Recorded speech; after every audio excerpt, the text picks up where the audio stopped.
நீதி கதைகள் நேர்மை உயர்வு தரும்.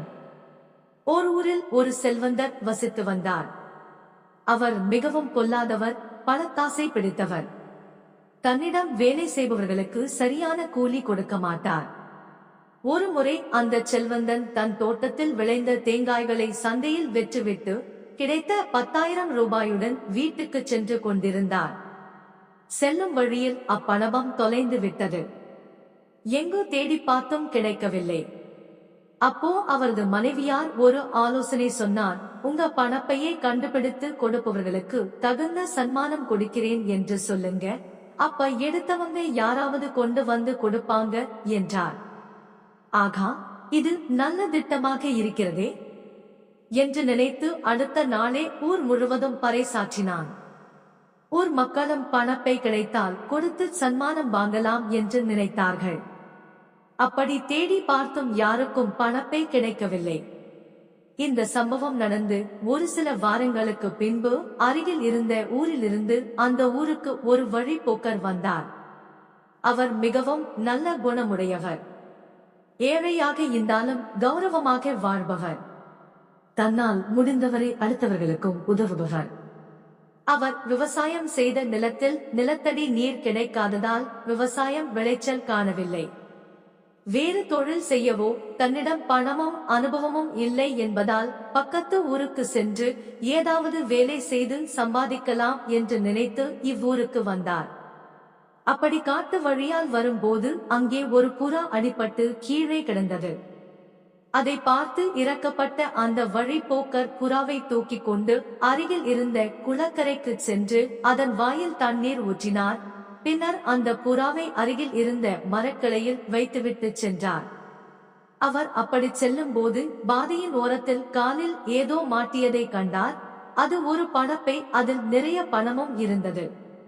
அதை எடுத்தவுடன் வழிப்போக்கன், யாரோ பாவம், தன் பணப்பையை விட்டுவிட்டு போயிட்டாங்க, அப்படி தொலைத்தவர் மனம் எத்தனை வேதனைப்படும், விரைவில் அவரை கண்டுபிடித்து கொடுத்துவிட வேண்டும் என்று நினைத்து ஊருக்குள் விரைந்தார். அப்போது ஊருக்குள் சென்று ஒரு கடையில் விசாரித்தார். கடைக்காரன் பணம் தொலைத்த செல்வந்தனிடம் அவ்வழிப்போக்கனை அனுப்பினார். உடனே செல்வந்தனின் வீட்டை அடைந்துதான் கண்டெடுத்த பணப்பையை அவரிடம் கொடுத்தார். செல்வந்தனுக்கோ சந்தோஷம் தாங்க முடியவில்லை. உடனே அந்த பணப்பையை வாங்கிக் கொண்டார். அதே நேரம் அவரது கெட்ட எண்ணமும் வெளிப்படத் தொடங்கியது. பணப்பை கிடைத்துவிட்டது, பணமும் சரியாக இருந்தது. இப்போ ஏன் இவனுக்கு சன்மானம் கொடுக்க வேண்டும்? சன்மானம் கொடுக்காமல் தப்பிக்க என்ன செய்யலாம் என்று யோசித்தார் அந்த செல்வந்தர். கெட்ட மனம் கொண்ட செல்வந்தர் வழிப்போக்கனை பார்த்து, நீ என்னை ஏமாற்ற பார்க்கிறாய். நான் என்னுடைய பையில் வைர மோதிரம் ஒன்றையும் வைத்திருந்தேன், அதை காணவில்லை. மரியாதையாக கொடுத்துவிடு, உன்னை சும்மா விட மாட்டேன் என்று கத்தினார். வழிப்போக்கனுக்கு ஒன்றுமே புரியவில்லை. ஒருவேளை இவர் சொன்னது போல் வைர மோதிரம் இருந்து தொலைந்து போயிருக்குமா?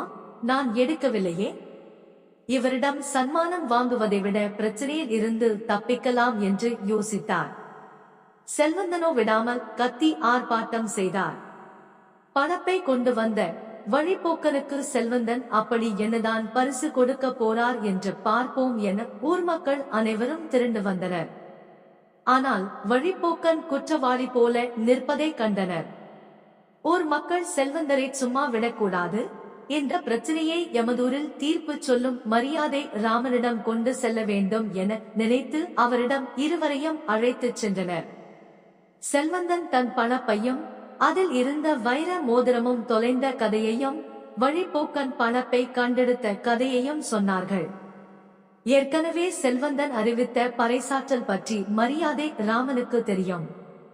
அப்போது பணப்பை தொலைந்ததை பறைசாற்றும் போது வைரமோதிரம் பற்றி ஒன்றும் சொல்லாததும் தெரிந்ததுதான். ஆகஸ்ட் மொத்தம் செல்வந்தர் ஏமாற்றுகிறார் என்பதை புரிந்து கொண்ட மரியாதை ராமன் செல்வந்தனுக்கு சரியான பாடம் புகட்ட நினைத்தான். இருவரிடமும் விசாரணை செய்த மரியாதை ராமன் செல்வந்தன் தொலைத்த பையில் பணமும் வைர மோதிரமும் இருந்தது என்று அவரே சொல்லியிருக்கிறார். ஆனால் வழிப்போக்கர் கண்டெடுத்த பையில் பணம் மட்டுமே உள்ளது. ஆகவே இது செல்வந்தரின் பையே இல்லை, வேறு யாரோ தொலைத்த பை. அப்படி தொலைத்தவர் இதுவரை யாரும் புகார் கொடுக்காததால் நம்ம ஊரு வழக்குப்படி கிடைத்த பணத்தில் 10 பங்கு இறை இல்லத்திற்கும் மீதியை எடுத்தவரும் வைத்துக் கொள்ளலாம் என தீர்ப்பு கூறினார். வழிப்போக்கனுக்கு இறைவன் அருளால் பணம் கிடைத்து அந்த பணத்தை பெற்று தன் தேவைகளை நிறைவேற்றினான். செல்வந்தனுக்கோ அவமானமும் இழப்பும் ஏற்பட்டதை நினைத்து வருந்தினான். அவதந்திரம் தனக்கந்திரம் என நினைத்து திருந்தி வாழ்ந்தான். நீதி வாக்கு மாறினால் வாழ்க்கையும் மாறும்.